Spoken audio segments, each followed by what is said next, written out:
Señor, queremos orientar nuestra vida hacia ti, única fuente de felicidad. Danos tu fuerza en la lucha contra el mal. Primera lectura. Lectura de la carta del apóstol San Pablo a los Romanos.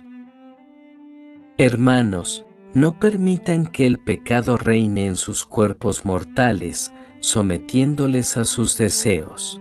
No entreguen sus miembros al servicio del pecado, como instrumentos de injusticia, sino más bien, ofrézcanse a Dios, como hombres que de la muerte han vuelto a la vida, y pongan sus cuerpos como instrumentos de justicia, al servicio de Dios. El pecado no tendrá dominio sobre ustedes, ya no están bajo la ley, sino bajo la gracia. Entonces, ¿qué? ¿Pecaremos porque no estamos bajo la ley, sino bajo la gracia?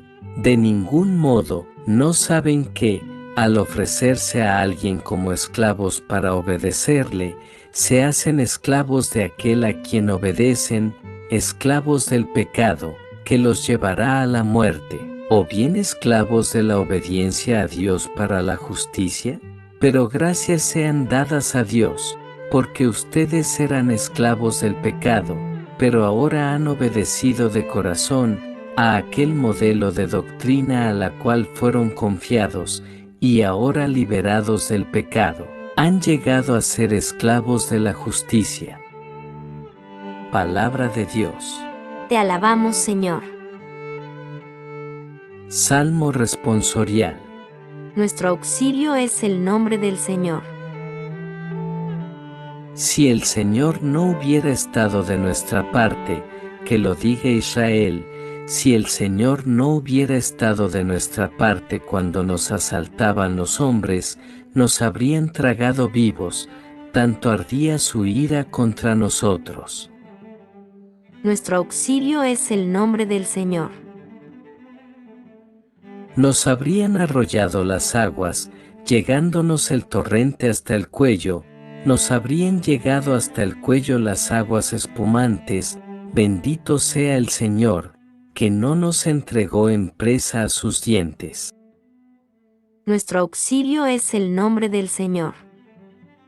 Hemos salvado la vida, como un pájaro de la trampa del cazador, la trampa se rompió, y escapamos. Nuestro auxilio es el nombre del Señor, que hizo el cielo y la tierra.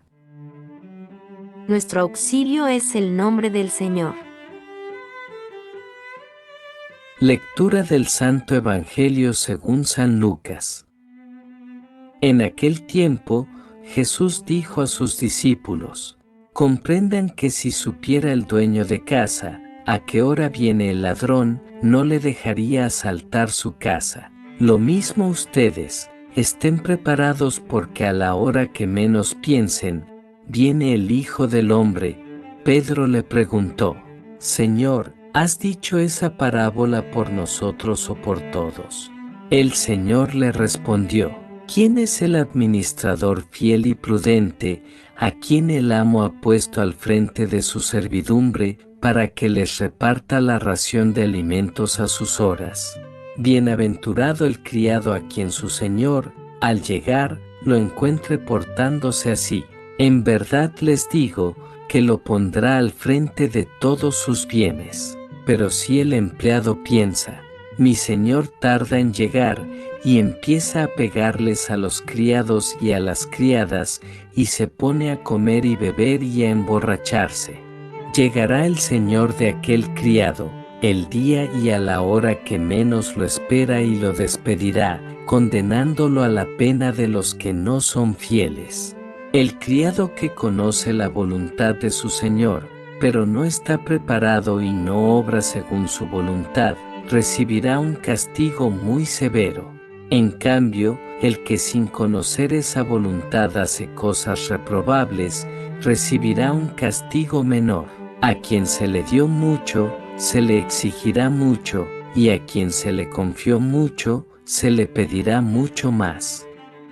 Palabra del Señor. Gloria a ti, Señor Jesús.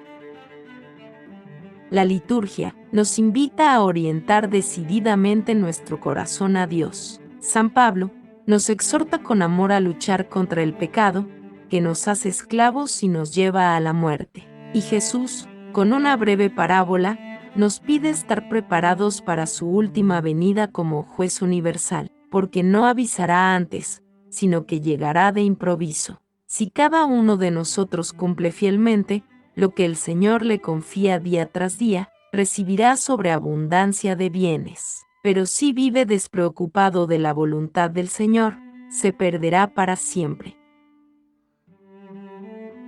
Celebramos el día de hoy a Gaudencio de Brescia.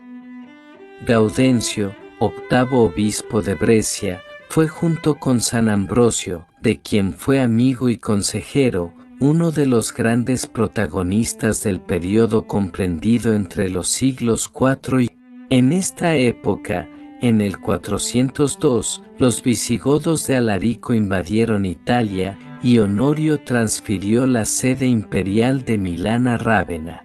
Excelente orador y autor de escritos que hacen de él actualmente un maestro de vida cristiana, Gaudencio, del latín gaudeo, que significa alegrarse, es recordado, también, por sus 25 tratados. Tienes un empeño tan vivo, le escribía Rufino de Aquelae, y tal gentileza de espíritu, que es necesario poner por escrito y publicar todo lo que vas diciendo en el coloquio habitual, o en la predicación en la iglesia. Probablemente, clérigo de la iglesia de Brescia alrededor del 386, emprende un largo viaje a Oriente que, a través de Capadocia, lo lleva hasta Jerusalén. Mientras se halla en Tierra Santa, es señalado, por el pueblo y por el clero de Brescia, como el sucesor del obispo Filastrio. Entre el 400 y el 402, consagrará, en Brescia, la basílica denominada Concilium Sanctorum, la actual iglesia de San Juan, en la que serán custodiadas las reliquias de los evangelistas Juan y Lucas y de los apóstoles Andrés y Tomás, recibidas, probablemente, por San Ambrosio. Aquí será sepultado entre el 410 y el 411, después de haber gobernado la iglesia de Brescia, como pastor celoso y como elocuente orador. Oración.